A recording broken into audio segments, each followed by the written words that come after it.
Oke, halo guys, balik lagi sama gue Rudy dan terima kasih udah klik video ini dan semoga video ini kalian bisa membantu dan mengedukasi kalian untuk kalian yang mau beli iPhone 13 Pro. Dan di video kali ini gue akan menampilkan secara keseluruhan dari mana proses gue beli, unboxing sampai dengan review di iPhone 13 ini. Dan tentunya jangan skip video ini karena menurut gue kalian akan paham langsung kenapa gue coba rekomendasikan iPhone ini. Kalau misalnya kalian berminat, kalian boleh langsung klik link di bawah deskripsinya. Kalau misalnya kalian nggak berminat, so nggak apa-apa, it's close aja. Dan gue bantu aja rekomendasi handphone di deskripsi gue. Dan kalian memang merasa kalian butuh informasi mengenai beberapa iPhone rekomendasi di tahun kebelakang, kalian bisa langsung cek video-video gue aja di video terbaru dan video lama. Oke?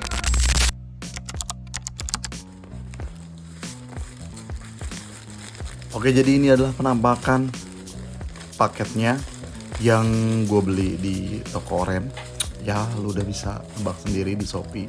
Dan kalau misalnya kalian tertarik dari video ini mengenai produk ini, kalian bisa langsung klik di link deskripsi untuk link pembeliannya. Dan untuk paketnya sih kayaknya lumayan aman sih, tambah dengan logo Fragile. Itu yang paling penting paket ini karena meminimalisir ketika ada jatuh atau misalkan ada kayak goncangan yang meminimalisir ketika pengiriman oleh si kurir. Oh iya, FYI untuk paket ini sendiri gue beli dengan menggunakan Express atau SPX. Dan sebelum gue unboxing, gue mau kasih tahu sama kalian kalau gue baru aja mendapatkan iPhone 11 di tahun 2025 ini. Dan gue juga penasaran sih, pengen update iPhone 11 ini kayak gimana sih di tahun ini. Tapi itu nanti mungkin di next video. Komen kalau misalnya kalian memang tertarik. Dan kita balik lagi ke paket yang mau gue unboxing kali ini. Yang mana kalau gue lihat dari paketnya sendiri memang ya cukup rapi, cukup oke. Secara seller juga pengirimannya bisa pakai instan. Dan kalau gue bilang nggak semua toko yang penjual di Shopee itu bisa pengiriman secara instan. Oke. Dan kayaknya enak aja gitu, bisa langsung kita pegang, langsung kita bisa cek kondisi barangnya kayak gini untuk memastikan bahwa produknya sesuai. Oke, ini dia dalam kemasannya. Ntar gue singkirin dulu aja nih plastiknya. Nah, ini untuk tampilan paketnya udah dilapisin sama Fragile juga yang dalamnya. Jadi tujuannya bisa lebih aman deh kayaknya. Oke, untuk kemasan dalamnya dilapis lagi sama bubble wrap juga sama dia kayak gini. Ya safety juga sih, dia pengirimannya cukup apik. Apalagi mengingat iPhone seri 13 Pro ini memang agak sensitif ya. Kalau lu nggak pakai pasang Fragile kayak gini, ini meminimalisir banget adanya goncangan, jatuh, gesekan atau yang sifatnya bisa melukai LCD-nya. Karena ya itu iPhone seri 13 Pro, 13 Pro Max, 14 Pro, 14 Pro Max kebanyakan tuh minusnya di LCD itu bisa green screen dan lain-lain. Oke, ini langsung gue buka aja penampakan paketnya. Dan ini dia kotaknya. Ya kalian bisa lihat sendiri kotaknya tuh penampakannya kayak gini. Dengan warna space gray atau abu-abu. Ini nggak ada tempelan-tempelan apa-apa lagi. Biasanya kalau misalkan toko-toko biasanya menempelkan kapasitas baik di ujung, kiri, di kanan, atau di atas, atau di belakang. Dan ini penampilan kotaknya. Dan di belakangnya ya tidak ada stiker apapun yang menunjukkan untuk keterangan email ataupun kapasitas dan lain-lainnya. Hanya keterangan tentang iPhone-nya. Biasanya kan di sini ada keterangannya nih kayak gini. Tapi ini sekarang kayaknya nggak ada. Ya gue juga nggak tahu alasannya seller nggak pakai itu. Mungkin ada biaya lain atau apa. Atau bisa jadi memang ada budgeting. Oke, nggak masalah lah. Mengingat harganya juga ya gue bilang di bawah pasaran.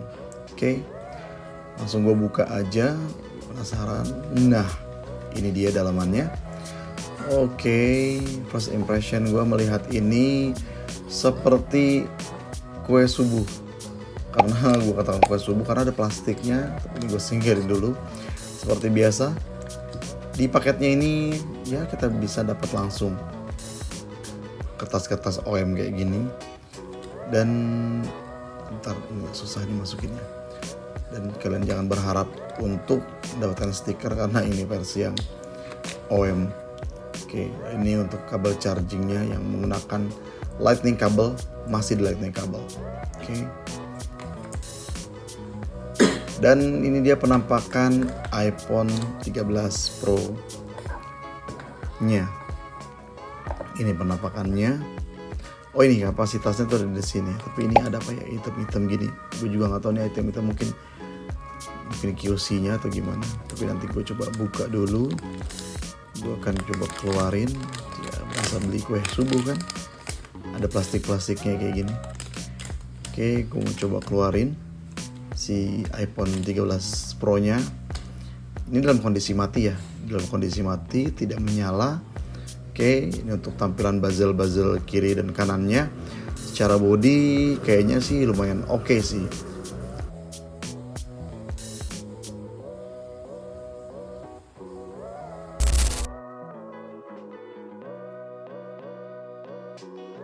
Gue juga sempat bingung kenapa iPhone itu selalu dalam garansi yang handphone pembelian di toko selalu menawarkan sebagai garansi di sini. Tapi ya menurut gue ini adalah langkah cerdas mereka untuk meminimalisir adanya kerugian ataupun kecurangan dari seorang pembeli yang tiba-tiba membuka atau mengisi atau mengganti dalamannya tanpa diketahui oleh si seller. Itu aja sih.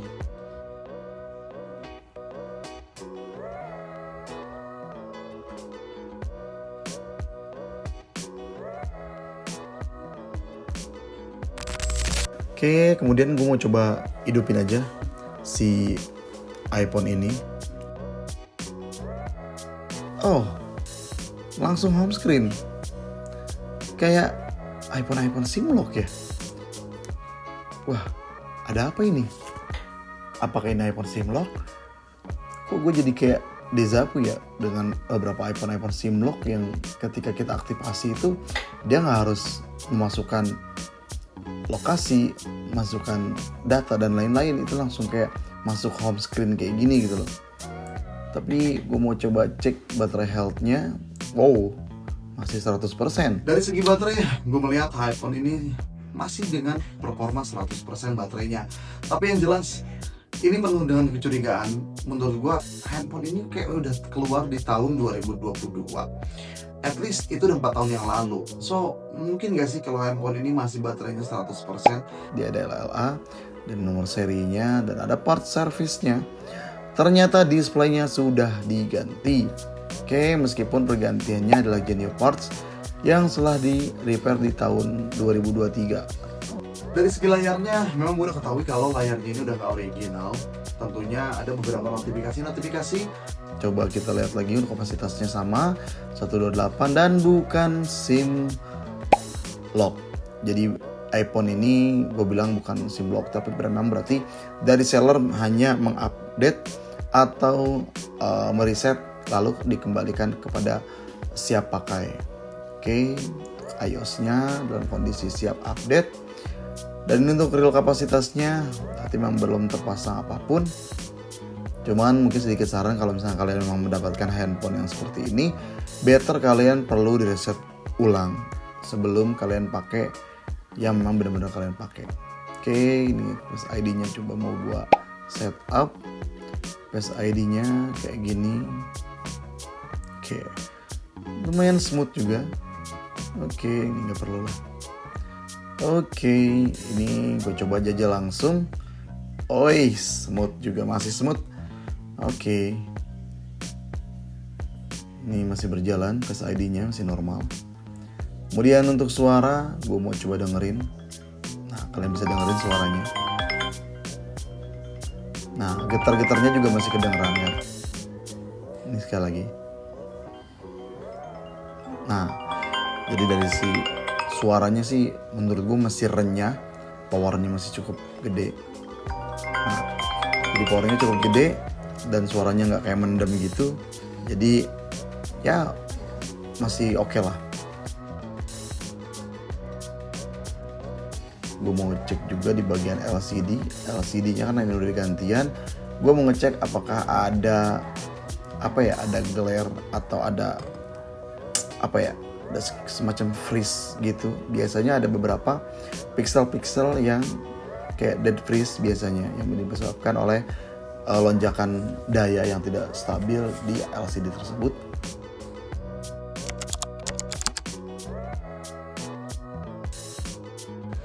Dari sisi kamera, ini adalah hal yang paling menurut gua amazed atau bangga banget kalau misalkan lu nampilin boba 3 besar yang lumayan besar daripada iPhone 11 atau iPhone 12 Pro nya. Dan tentunya nggak lepas daripada kualitas kameranya yang udah super bagus banget. Lihat fotonya. Oke, ini coba gue zoom untuk 1 kali 0,5, 1 kali, 2 kali, dan ini coba gue foto.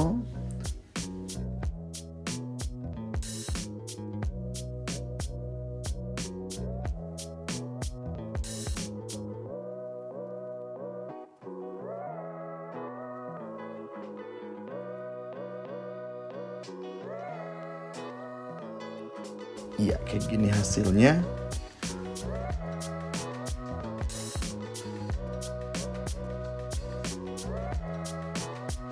Rekam video di resolusi 4K 30 GHz.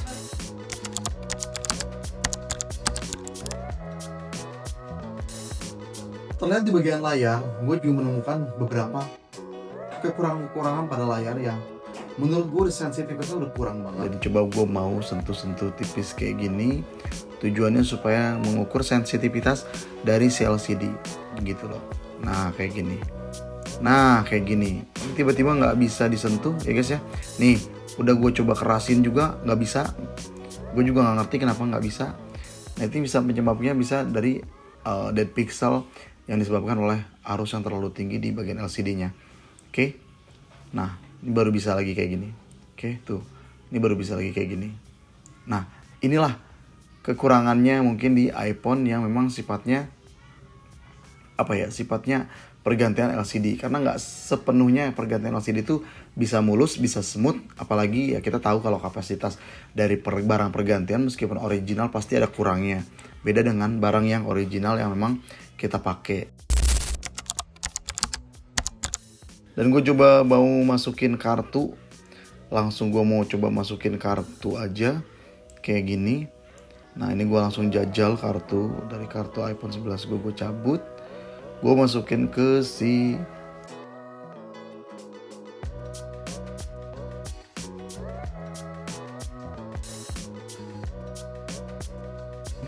gue coba cek langsung mode pesawat. Harusnya sih langsung on ya. Oke, benar sekali. Langsung on, langsung muncul kayak gini. Oke, sepertinya aman sih, harusnya aman. Oke, ini coba mau gue downloadin dulu beberapa aplikasi-aplikasi sambil gue setting-setting juga untuk aplikasi pengetesan, dimana gue mau ngetes untuk bagian gamingnya sama di bagian sosial media untuk scroll-scrollnya. Untuk tester di bagian sosial media, sepertinya ini cukup worth it, mengingat sinyalnya juga sudah 5G, dan untuk gaming juga sepertinya masih smooth, dan tentunya bisa bantu kalian untuk push rank.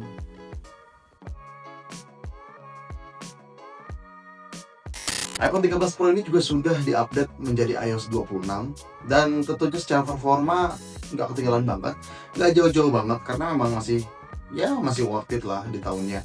Tapi yang jelas untuk pemakaian pribadi, kalau misalkan menurut gua kalau nggak terlalu penting untuk naikin ke iOS 26, so lebih baik di iOS 18, karena menurut gua itu udah lebih cukup dan sudah beberapa fiturnya yang menurut gua cukup bagus juga sih, nggak terlalu tertinggal banget. Tapi yang jelas beberapa informasi dari teman-teman gua, kalau di di iOS 26 itu banyak banget bugs yang terjadi.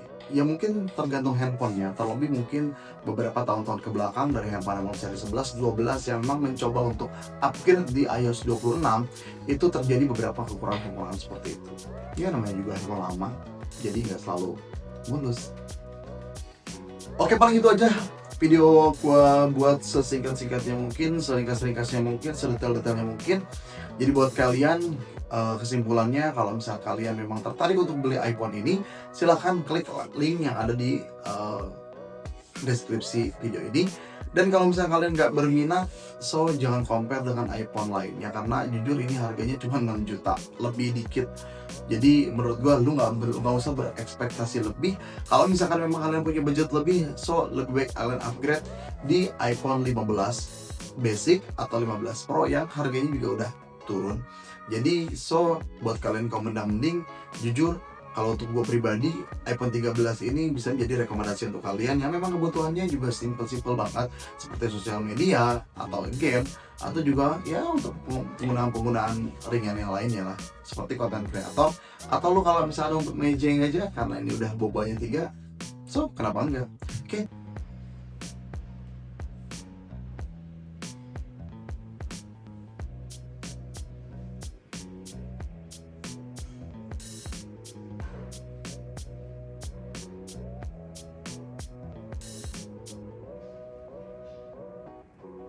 Terima kasih buat kalian yang udah nonton video ini. Gue Dodi, terima kasih. Jangan lupa like, comment, dan subscribe. Bye-bye.